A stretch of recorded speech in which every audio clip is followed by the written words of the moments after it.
우리 주님이 너를 얼마나 사랑하시는지 하나님께 찬양과 하나님께 찬양과 경배하는 자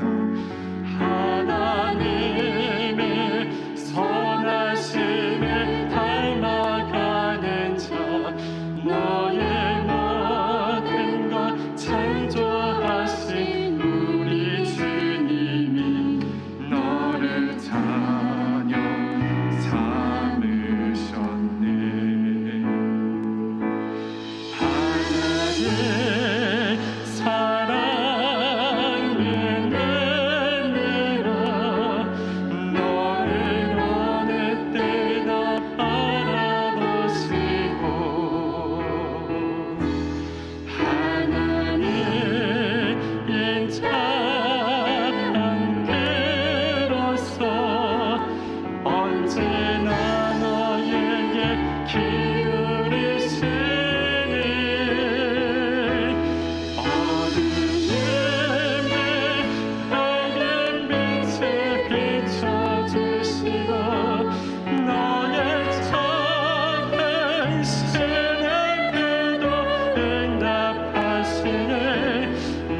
어두움에 밝은 빛을 비춰주시고 너의 작은 신음에도 응답하시니 너는 어느 곳에 있든지 주를 향하고 주만 바라보 하나님 사랑의 눈으로 하나님 사랑의 눈으로 너는 어느 때나 바라보시고 하나님 인자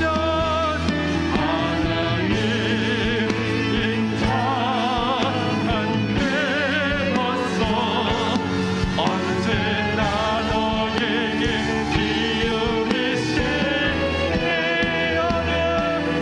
어둠에 밝은 빛을 비춰주시고 너의 적은 신음에도 응답하시니 너는 어느 곳에 있든지 주를 향하고 주만 바라보고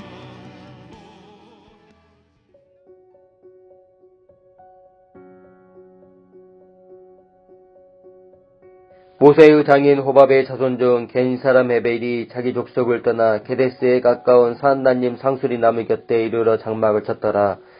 아비노함의 아들 바락이 다불산에 오른 것을 사람들이 시스라에게 알림해 시스라가 모든 병거 곧 철 병거 900대와 자기와 함께 있는 모든 백성을 하루셋 학고임에서부터 기송강으로 모은지라. 드보라가 바락에게 이르되 일어나라. 이는 여호와께서 시스라를 내 손에 넘겨주신 날이라. 여호와께서 너희 앞서 나가지 아니하시느냐 하는지라. 이에 바락이 10,000명을 거느리고 다볼산에서 내려가니 여호와께서 바락 앞에서 시스라와 그의 모든 병거와 그의 온 군대를 칼날로 혼란에 빠지게 하심에 시스라가 병거에서 내려 걸어서 도망한지라. 바락이 그의 병거들과 군대를 추격하여 하루셋 합고임에 이르니 시스라의 온 군대가 다 칼에 엎드려졌고 한 사람도 남은 자가 없었더라. 시스라가 걸어서 도망하여 겐 사람 헤베르 아내 야에르 장막에 이르렀으니 이는 하솔 왕 야빈과 겐 사람 헤베르 집 사이에는 하평이 있음이라. 야엘이 나가 시스라를 영접하며 그에게 말하되 나의 주여 들어오소서. 내게로 들어오시고 두려워하지 마소서 하매 그가 그 장막에 들어가니 야엘이 이불로 그를 덮으니라. 시스라가 그에게 말하되 청하노니 내게 물을 조금 마시게 하라. 내가 목이 마르다 하매 우유 부대를 열어 그에게 마시게 하고 그를 덮으니 그가 또 이르되 장막문에 섰다가 만일 사람이 와서 내게 묻기를 여기 어떤 사람이 있느냐 하거든 너는 없다 하라 하고 그가 깊이 잠드니 헤베르 아내 야엘이 장막 말뚝을 가지고 손에 망망이를 들고 그에게로 가만히 가서 말뚝을 그의 간자놀이에 박음에 말뚝이 깨뚫고 땅에 박히니 그가 기절하여 죽으니라. 바락이 시스라를 추격할 때에 야엘이 나가서 그를 맞아 그에게 이르되 오라 내가 찾는 그 사람을 내가 내게 보이리라 하매 바락이 그에게 들어가 보니 시스라가 엎드려져 죽었고 말뚝이 그의 간자놀이에 박혔더라. 이와 같이 이날에 하나님이 가나안 왕 야빈을 이스라엘 자손 앞에 굴복하게 하신지라. 이스라엘 자손의 손이 가나안 왕 야빈을 점점 더 눌러서 마침내 가나안 왕 야빈을 진멸하였더라. 아멘.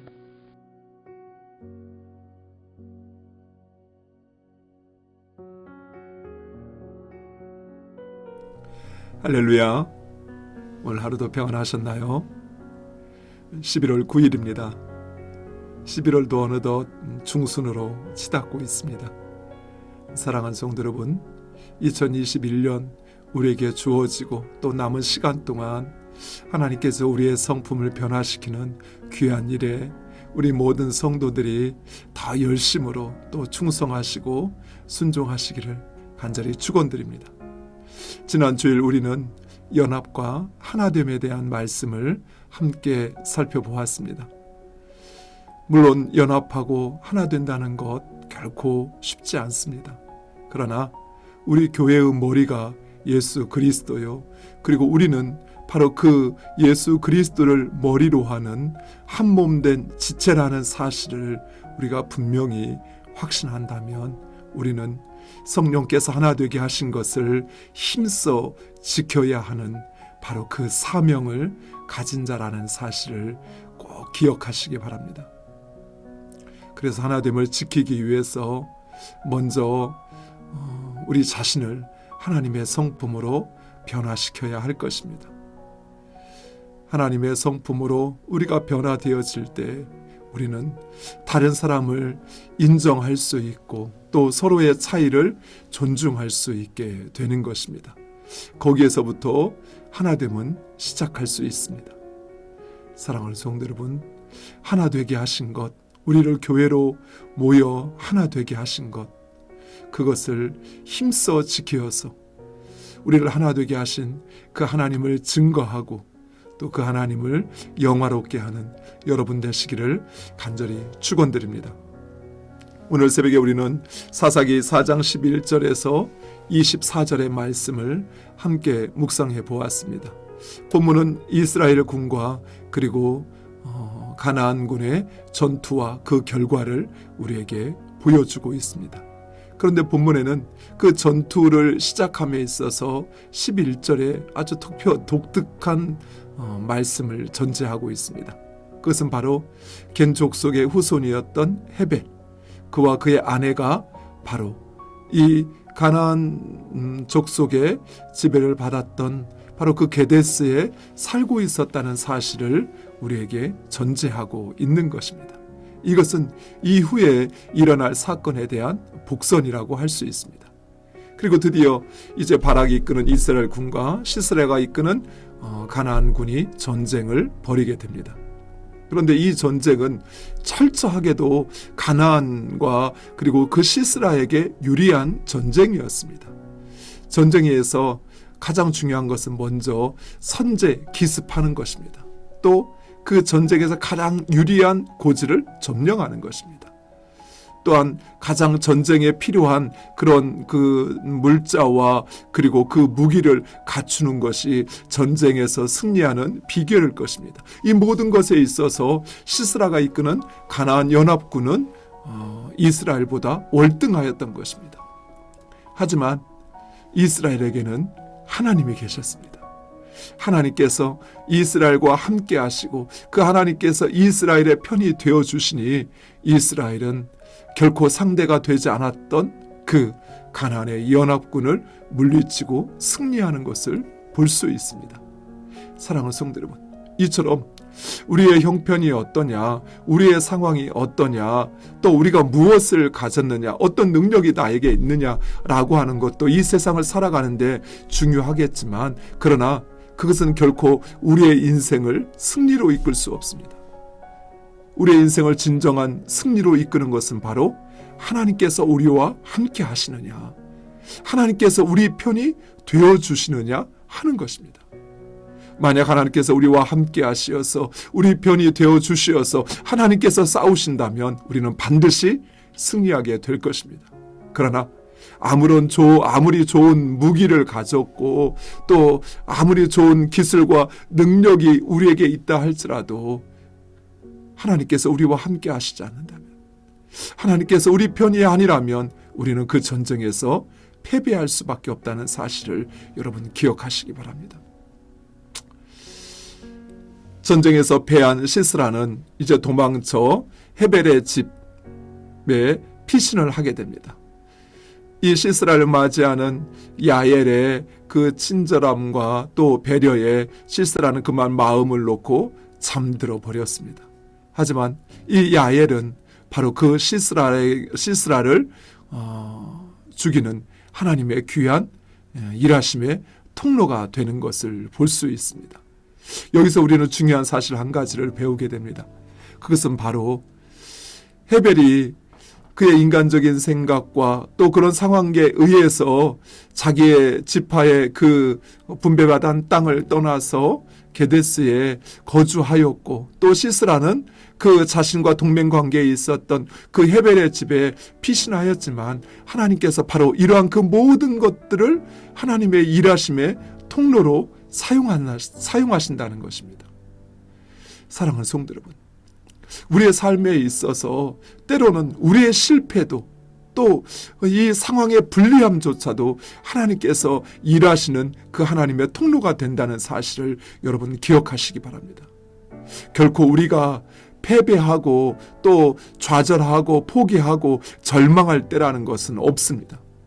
우리가 하나님의 말씀에 순종하고 또 그 하나님께서 우리 편이 되어주심을 우리가 확신한다면 우리는 그 어떤 상황 가운데서도 하나님께서 이 상황을 역전시키시고 우리로 승리하게 하실 것을 믿고 끝까지 그 하나님 말씀에 순종할 때 우리는 반드시 승리하게 될 것입니다.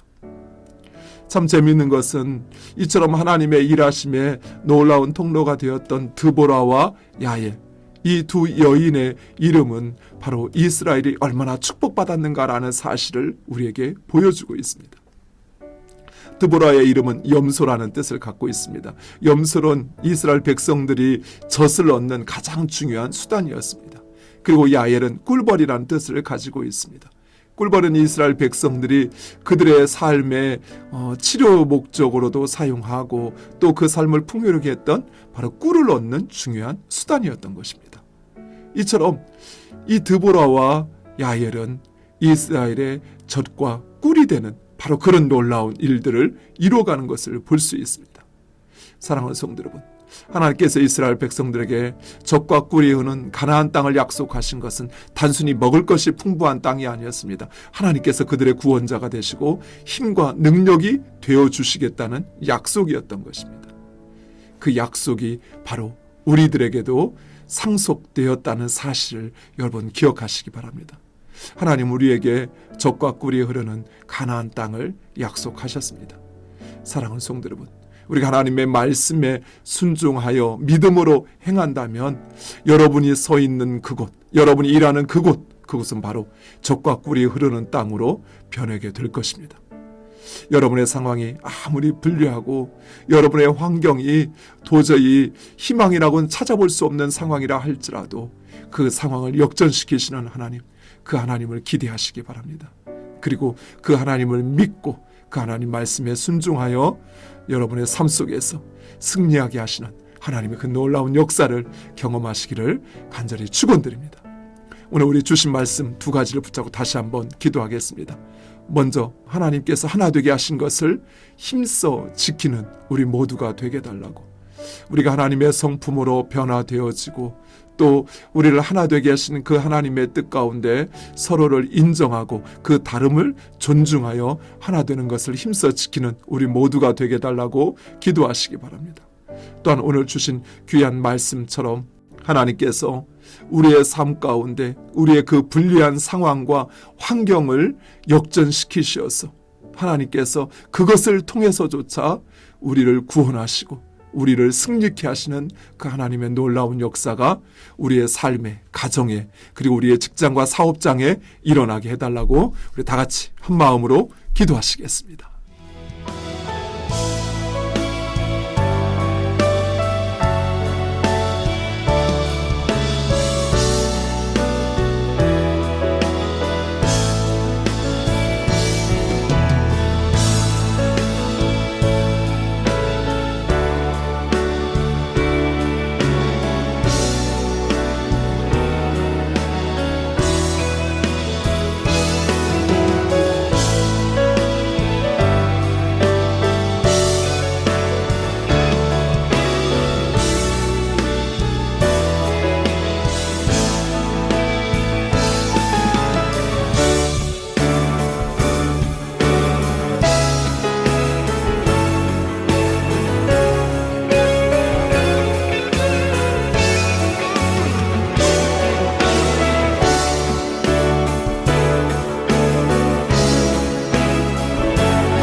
예수님의 이름으로 기도드립니다. 아멘. 믿음의 자녀들을 위해 함께 기도합시다.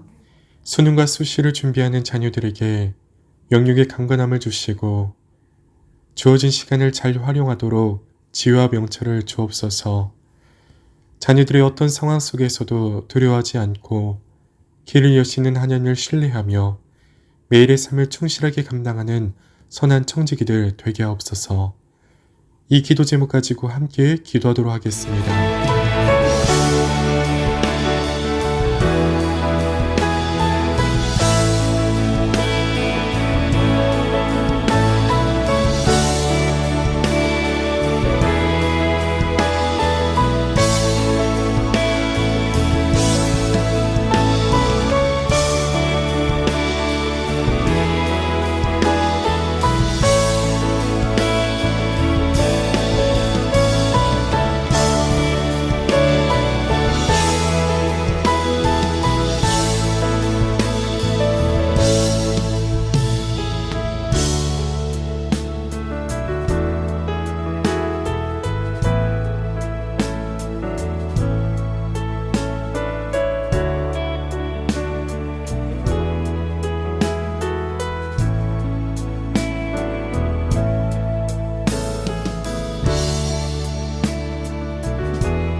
예수님의 이름으로 기도드립니다. 아멘. 감사로 하나님께 나아갑니다. 오직 하나님의 은혜로 여기까지 왔습니다. 항상 동행하시고 인도하여 주신 하나님께 감사합니다. 감사로 제사를 드리는 자가 나를 영화롭게 하나니 그의 행위를 옳게 하는 자에게 내가 하나님의 구원을 보이리라. 시편 50편 23절 말씀. 하나님의 은혜임을 고백하며 감사로 나아갑니다. 주의 구원을 내게 보이셔서 세상의 것들로부터 자유하게 하시고 오직 주의 사랑에 매여 살게 하소서. 추수의 계절에 열심히 수고한 자연도 각양 열매로 하나님을 찬양하듯이 나의 삶의 열매로 주님을 찬양하기 원합니다. 주의 성품 닮아 우리를 통해 하나님이 증거되어 하나님을 찬양하게 하소서. 주님, 사랑하는 마음이 주님의 성품 닮아가게 하셔서 가족에게 더 친절하게 하시며 이웃을 더 사랑하게 하소서. 감사함으로 그의 문에 들어가며 찬송함으로 그의 궁정에 들어가서 그에게 감사하며 그의 이름을 송축할지어다. 시편 100편 4절 말씀. 하나님의 피조물인 자연이 하나님을 찬양하듯이 우리가 마땅히 그리고 즐거이 하나님을 찬양하는 감사의 계절이 되게 하소서. 예수님의 이름으로 기도합니다. 아멘. 아무것도 두려워 말라. 주 나의 하나님이 지켜주시네. 놀라지 마라. 겁내지 마라. 주님 나를 지켜주시네. 내 맘이 힘에 겨워 지칠지라도 주님 나를 지켜주시네. 세상의 험한 풍파 몰아칠 때도 주님 나를 지켜주시네. 주님은 나의 산성, 주님은 나의 요새, 주님은 나의 소망, 나의 힘이 되신 여호와. 하늘에 계신 우리 아버지여, 이름이 거룩히 여김을 받으시오며 나라의 임하옵시오며 뜻이 하늘에서 이루어진 것 같이 땅에서도 이루어지리다. 오늘날 우리에게 일용할 양식을 주옵시고 우리가 우리에게 죄 지은 자를 사여 준 것 같이 우리의 죄를 사여 주옵시고 우리를 시험에 들게 하지 마옵시고 다만 악에서 구하옵소서. 대개 나라와 권세와 영광이 아버지께 영원히 윗사옵나이다. 아멘.